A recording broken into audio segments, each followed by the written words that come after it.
Alors, si votre adversaire joue en 4-3-3B, ce qui est très courant dans OSM, vous avez deux possibilités. La première sera de jouer en 4-5-1 si votre équipe est plus faible, et ainsi jouer avec un milieu à plat pour récupérer le plus de ballons. La deuxième, si vous êtes plus fort que votre adversaire, sera de jouer en 4-2-3-1, et ainsi positionner les milieux un petit peu plus haut. Donc bien sûr, utilisez les joueurs de couloir sur les côtés, c'est-à-dire sélectionner des joueurs qui ont un équilibre entre leur attaque et leur défense. Et bien sûr, important, sélectionner un attaquant du style buteur, c'est-à-dire qui a le plus de capacité en attaque. En ce qui concerne les consignes, elles seront les mêmes pour ces deux tactiques. Vu que sur les deux tactiques, on est 5 au milieu de terrain, on va récupérer énormément de ballons et se procurer énormément d'occasions. Donc on va choisir la frappe de loin.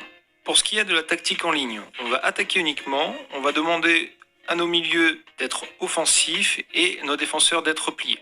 On privilégie toujours le marquage en zone et pas de piège de hors-jeu.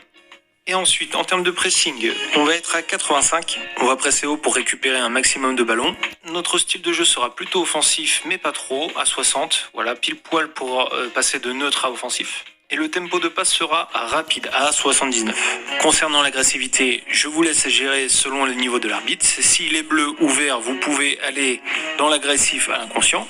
Jaune ou rouge, privilégiez les tacles normaux.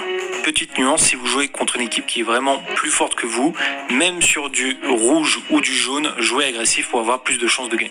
Merci de m'avoir suivi sur ce tuto. Je vous donne rendez-vous pour d'autres tactiques sur